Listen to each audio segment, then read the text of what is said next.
Salut toi et bienvenue dans mon univers créatif, moi c'est Alix, au fil de la passion sur YouTube et Instagram, et tu peux aussi me retrouver sur Ravelry sous le pseudo Xila. C'est une petite musique que tu commences peut-être à connaître. J'ai l'impression de faire ça de façon tellement mécanique cette petite intro. Mais bref, c'est comme ça que je commence, donc c'est comme ça que j'ai de nouveau commencé. Je te souhaite la bienvenue, que tu sois nouveau ou bien que tu reviennes pour, je ne sais pas, la 10e, 20e fois. Je tenais aussi à vous remercier, je passe au vous parce que c'est un vous général. Vous êtes de plus en plus nombreux ici à me suivre. Je pense que c'est aussi lié à Karine, la Miss Knitter, qui a parlé de moi dans un de ses derniers épisodes. J'ai vu, elle a sorti son épisode, elle a parlé de moi, il y a au moins une centaine de personnes qui sont arrivées. En tout cas, merci beaucoup. Ça a créé des échanges qui sont quand même vraiment sympathiques. Mais, et il y a un mais, et je commence là-dessus, je vais pas parler très longtemps, mais je veux quand même que les choses soient claires. J'ai vraiment aucun souci avec les retours quand ils sont constructifs. Je fais ce petit peu parce que j'ai eu un commentaire assez peu agréable sur ma dernière vidéo regardant les publicités sur YouTube. Donc je voulais faire un point sur ça, sur les publicités sur YouTube. Je ne monétise pas ma chaîne, je ne veux pas la monétiser, et même si je voulais, actuellement je ne remplis pas les critères pour la monétiser. Parce que pour monétiser une vidéo, il faut avoir plus de 1000 abonnés et aussi avoir un total d'heures de vues sur les 365 derniers jours, quelque chose comme ça. Je n'ai aucun des deux critères, même si c'était le cas, je ne veux pas monétiser. Par contre, même si je ne monétise pas, YouTube peut, il a le droit, c'est dans les conditions générales d'utilisation de YouTube, de mettre de la publicité sur mes vidéos. Si YouTube décide de mettre de la publicité sur mes vidéos, je n'ai aucun moyen d'influencer ça. Je ne peux pas lui dire, s'il te plaît, n'en mets pas du tout, ou bien n'en mets qu'au début, qu'à la fin. Je n'ai aucun pouvoir dessus. Je voulais que les choses soient claires parce que j'ai eu 2 retours autour du fait qu'il y avait trop de publicité. J'en suis désolée, j'ai eu un retour vraiment très, très gentil qui partait d'une bonne intention et qui était très respectueux, et un autre qui était vraiment passif-agressif, pas de bonjour, pas de merci, pas de au revoir. Donc voilà, ce petit point pour moi était important. Je n'ai pas la main sur les publicités, et ne payant pas d'abonnement à YouTube, je subis aussi ça parfois sur certaines vidéos. Et il y a des fois un truc qui marche, c'est quand vous voyez que vous avez vraiment des coupures toutes les 5 minutes, que YouTube s'énerve un petit peu avec les pubs, je regarde une autre vidéo, ou bien ou bien je fais autre chose. J'arrête de regarder des vidéos et je reviens plus tard. Parce que je me suis rendu compte qu'en fonction de la personne et de l'horaire, j'ai besoin de publicité. Enfin voilà pour cette petite introduction / mise au point, parce que je pensais que c'était important de préciser ce genre de choses, parce que je pense que tout le monde n'est pas au courant, mais YouTube fait vraiment ce qu'il veut avec les publicités. Même si vous monétisez et que vous dites je veux que tu fasses ça comme ça, YouTube à la fin décide et fait bien ce qu'il veut. Parlons maintenant tricot et loisirs créatifs. Je regarde par là parce que j'ai mon chat qui est en train de regarder de qu'est-ce qu'il fait la dame. On va commencer par ce que je porte. Tu n'as pas pu passer à côté. C'est mon t-shirt que j'ai réalisé dans le cadre du MCAL It's a Bug, Not a Feature de Anna Johanna. Voilà, donc un Mysterical, donc un tricoton ensemble mystérieux autour des insectes. Il existe en t-shirt et en version manche longue. J'ai vraiment adoré le tricoter. Que dire.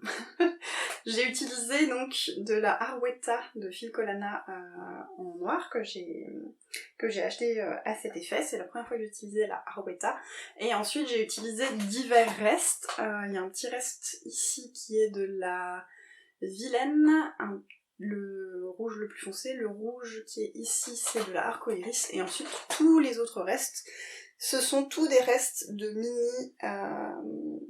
le bruit des aiguilles. Oula, j'ai failli m'asseoir à côté de mon tabouret. il m'a fallu entre 53 et 54 heures pour le réaliser. C'est quand même enfin c'est un t-shirt, mais comme tu peux le voir, avec vraiment énormément de jacquard. Donc il faut le temps qu'il faut. C'est un jacquard qui est pas fait pour les débutants, je dirais, parce que la grille est assez lourde quand même, et il se passe des choses à tous les rangs, et on peut pas forcément toujours prévoir bien lire son tricot, et à quel endroit il y a un décalage, à quel endroit il y en a pas, et ainsi de suite. Et il y a vraiment la gestion des croisements de fils qui est... Pardon, j'ai mon chat qui est en train de mettre la patte dans l'arrosoir parce que c'est un chat. Oui, les croisements de fils. Donc il y a des zones où vraiment on a énormément de mailles d'une même couleur. Et donc ici c'est important de gérer ces croisements de fils. J'ai décidé de tester une technique que je n'avais encore jamais faite, qui est le ladderback jacquard. Qu'on voit un petit peu ici. Je t'en avais parlé aussi dans ma dernière vidéo, qui est une technique où on crée une maille supplémentaire qu'on vient tricoter et qu'on a uniquement sur l'arrière, ce qui permet de régler la tension plus facilement sur l'arrière, tout en évitant d'avoir le moindre petit fil qui puisse se voir ici, parce que parfois en jacquard, quand on croise ces fils sur l'arrière, on a beau essayer de faire attention avec sa tension et ainsi de suite, on va voir, pas forcément le fil, parfois on voit un petit peu le fil, surtout quand on a, par exemple ici sur le centre, on aurait eu du noir croisé avec du jaune, jaune vert orange. Le noir aurait pu un tout petit peu se voir, peut-être, mais surtout on voit parfois juste que la tension est un tout petit peu différente à l'endroit où on croise, et c'est quelque chose que je ne souhaitais pas pour celui-ci, pour ce t-shirt, donc j'ai fait ça comme ça. Je te montre ça comme ça. Dans le dos, il est différent. Hop. Voilà, dans le dos, on a vraiment que les insectes qui se suivent. Voilà, j'aime vraiment beaucoup ce t-shirt. Tricoté en fingering, et par contre du coup il est quand même relativement chaud, je trouve. Après je rigole parce que mes copines se moquent toujours de moi, mes collègues se moquent toujours de moi, tout le monde se moque toujours de moi. J'ai toujours très chaud. Je ne suis pas frileuse du tout, donc là je l'ai mis pour la vidéo, mais clairement après je vais remettre un autre t-shirt parce que je sens que il serait trop chaud pour aujourd'hui. Mais du fait du jacquard, il y a aussi 2 épaisseurs de fil, donc il tient chaud, mais je l'aime vraiment beaucoup. J'ai fini un autre ouvrage qui est mon tapis. Voilà. Qui est un tapis que j'ai réalisé en coton. Là, Calista. De la marque de laine au nom imprononçable que je ne vais pas prononcer parce que je ne sais toujours pas comment le prononcer correctement. C'est un tapis qui initialement était prévu pour la cuisine dans notre... là où on habitait précédemment. C'est pas hyper passionnant à faire, du coup j'en faisais pas très très souvent, et entre temps on a déménagé, et donc maintenant c'est devenu le tapis qui va dans mon atelier pour protéger mon parquet, parce que le tabouret sur lequel je suis assise laisse des marques. Donc voilà, c'est un patron de Atelier EV3 que j'avais vu via son Patreon, qui est prévu soit pour utiliser des restes de fil. Il y a deux versions en fait du tapis, avec des rayures comme ça, et une autre version qui est plus un peu plus fofolle. Ici c'est pas des restes, j'avais acheté ce fil pour faire ce tapis. J'ai détesté le crocheter. C'est clair et net, je ne rachèterai pas cette qualité. J'ai trouvé qu'il était très désagréable à crocheter parce qu'il se dédouble énormément. Et ça se dédouble toujours un petit peu les fils, ça arrive, mais là vraiment je n'en pouvais plus. J'ai rajouté une petite fantaisie, comme il me restait quand même un petit peu de toutes les couleurs. J'ai rajouté une bordure en faisant un point d'écrevisse. C'est un point en crochet que j'aime bien, je trouve la finition assez jolie. Et donc ici j'ai fait un point d'écrevisse, alors au début je le faisais toutes les mailles, en fait c'était vraiment beaucoup trop serré, vu que j'utilisais 4 fils ensemble, et du coup j'ai fait un point toutes les 3 mailles. Ouais, je faisais un point, j'en sautais 2, je refaisais un point. Et voilà, ça fait une bordure qui je trouve est bien sympa, ça ajoute un petit côté un peu plus fun. Enfin voilà, du coup c'est un tapis que j'ai pas pris énormément de plaisir à crocheter parce que c'est un peu très très basique et je pense que j'aurais un peu plus apprécié les choses comme ça où on n'a pas trop à réfléchir si le fil n'avait pas été aussi capricieux, on va dire. Du coup, il fallait vraiment toujours que je regarde très précisément est-ce que j'ai piqué au bon endroit, non, il y a une boucle qui est pas là, enfin, un peu infernal. Sinon, en mai, il y a eu le festival Nitatmotoko qui a eu lieu à Mulhouse, où j'ai retrouvé des copines, ça m'a fait vraiment beaucoup de bien et on a vraiment beaucoup rigolé et profité du festival pendant le week-end. Je ne te montrerai pas mes achats parce que je trouve que c'est pas forcément utile et je préfère te montrer au fur et à mesure que je vais utiliser.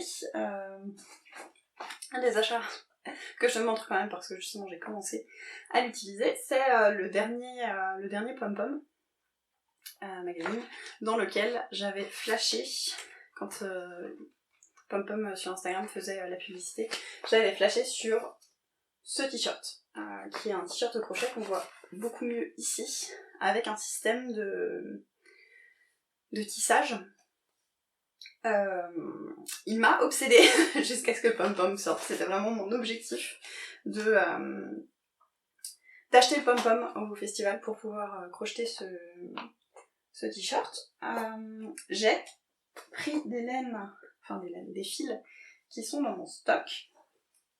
J'ai décidé de le crocheter dans ces coloris-là. Donc un jaune, un orange qui est vraiment très très fluo et un beige blanc cassé. C'est beige et donc le mélange entre un beige et un blanc cassé. J'avais hésité à prendre vraiment avec un blanc, mais ça faisait encore plus lumineux, mais je trouve que ces deux couleurs là étaient déjà tellement lumineuses et flash que un blanc un poil plus éteint, je trouvais que c'était un petit peu mieux.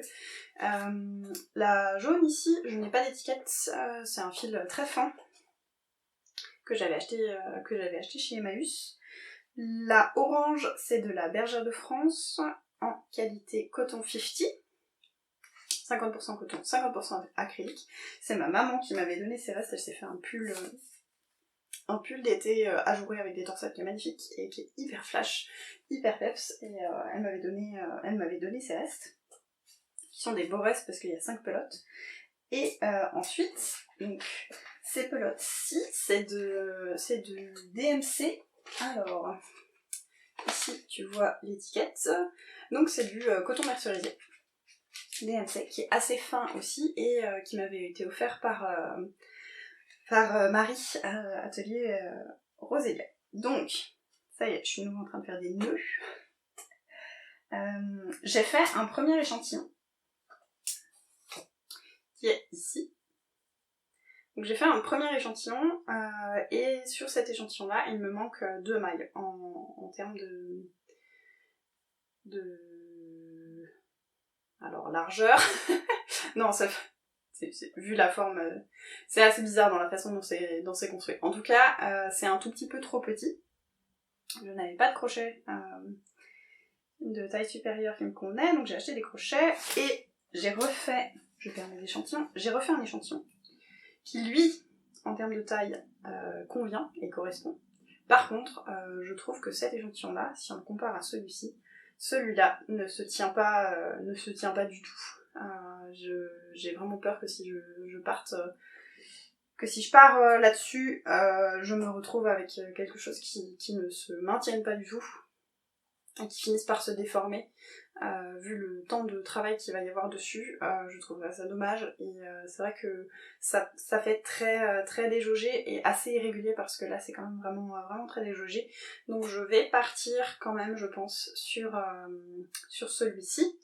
Ce qui veut dire par contre qu'il va falloir que j'adapte le patron, que je prenne, que je crochette une taille supérieure, parce que là sinon il me manquerait ça à la fin, donc il me manquerait une dizaine de centimètres. Ce qui est quand même gênant pour un top qui déjà est assez court. Si en plus de ça il me manque 10 centimètres, ça va finir par m'arriver au milieu de la poitrine, c'est pas l'intérêt. J'avais aussi donc fait un échantillon en doublant le fil de coton DMC.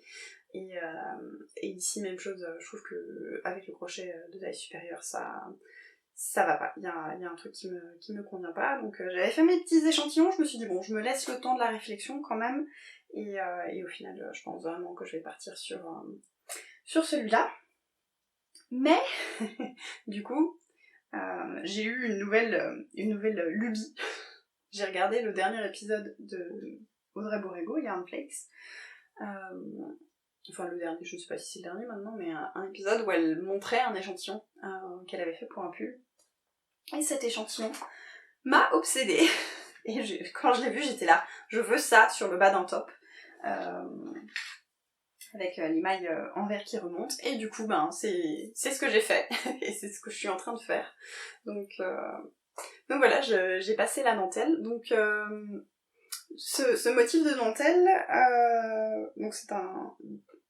Audrey Borrego l'utilise dans un patron qui va non, pas bientôt sortir, je sais pas quand est-ce qu'il va sortir, elle a fait l'appel aux tests récemment. Par contre, c'est aussi le diagramme de dentelle de son top Xiris, qui est un patron que j'avais. Donc je suis allée récupérer le diagramme. J'ai fait des calculs par rapport à l'échantillon théorique. Je dis bien théorique parce que en fait le fil que j'utilise c'est de la Fonti Keops. Je m'en étais déjà servi pour faire... j'ai un gros trou de mémoire. Un top de Sarine Orblone qui a été pas mal tricoté, qui a de la dentelle dans le dos. C'est extrêmement vague. J'ai plus du tout le nom. Donc je me suis basée sur l'échantillon que j'avais pour ce top là, et j'ai fait des calculs pour savoir combien de mailles je devais monter et combien de répétitions. Il fallait quand même que ça colle en termes de répétition de motifs, et je me suis dit que ce serait plus simple si j'avais un nombre de répétitions pair aussi pour faire la séparation corps-manche ainsi de suite, et que ça tomberait mieux. Donc j'ai monté 224 mailles, ce qui fait 14 répétitions de motifs. Et puis voilà. Comme tu peux le voir, ça fait des lignes parce que en fait, au milieu à chaque fois du motif, enfin au milieu et sur les bords du motif de dentelle, on a une maille en vert. Et j'ai décidé de faire monter encore cette maille en vert, de la poursuivre. Un petit peu, on va dire que c'est un petit peu inspiré aussi du Golden Oak, dont j'ai complètement oublié le nom de la designeuse. A priori aujourd'hui, j'oublie tout. Et je perds des trucs. Je perds mes mailles. Donc, c'est ça que je perds. Hop là. Ah, j'ai perdu le petit marqueur. Il va falloir que je le retrouve parce que sinon, je sens que le chat va s'éclater avec. En tout cas, le but, c'est que je monte et que j'en fasse un petit débardeur pour les diminutions et ainsi de suite. J'ai déjà planifié ce que je voulais faire. En tout cas, pour le devant, je veux donc un débardeur en triangle. Pour le dos, je ne sais pas encore, je me laisse le temps de la réflexion. Je ferai le devant et ensuite j'aviserai pour le dos.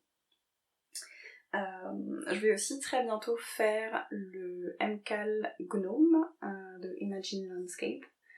Et j'ai toujours la Babou Pouch de Béatrice Maz que j'ai envie de faire. Mais voilà, je vais faire ça au fur et à mesure. J'ai l'impression d'avoir parlé extrêmement vite. Je ne sais pas si c'est le cas ou pas. Si c'est le cas et que le rythme était un petit peu speed, je m'en excuse, mais a priori aujourd'hui je suis un peu speed.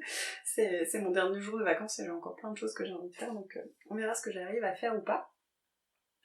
Je regarde autour pour voir si j'ai pas oublié quelque chose, je ne sais pas. Je ne vois toujours pas où est mon petit renard, donc on va voir. Sinon, le chat se chargera de le retrouver.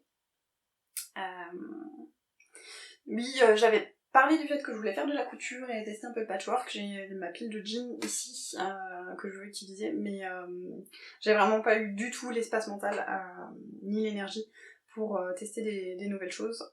C'est la même chose ce mois-ci, peut-être que tu l'auras remarqué, il n'y a pas eu de vidéo inspiration.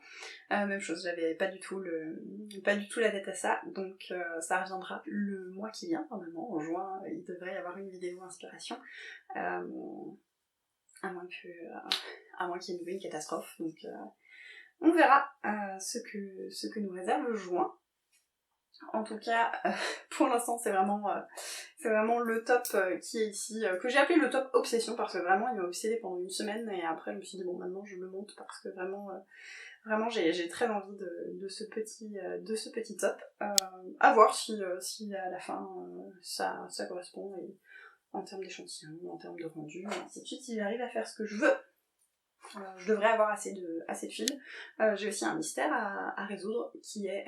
Il me reste un tout petit peu de fil, je le sais. Il m'en restait un petit peu qui était coincé dans l'étiquette comme ça là. J'en ai fait une petite pelote. Je ne sais pas du tout où elle est. Donc voilà.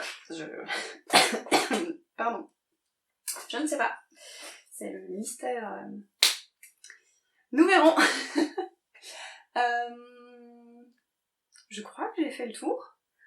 Oui, je vois que celui-là est là.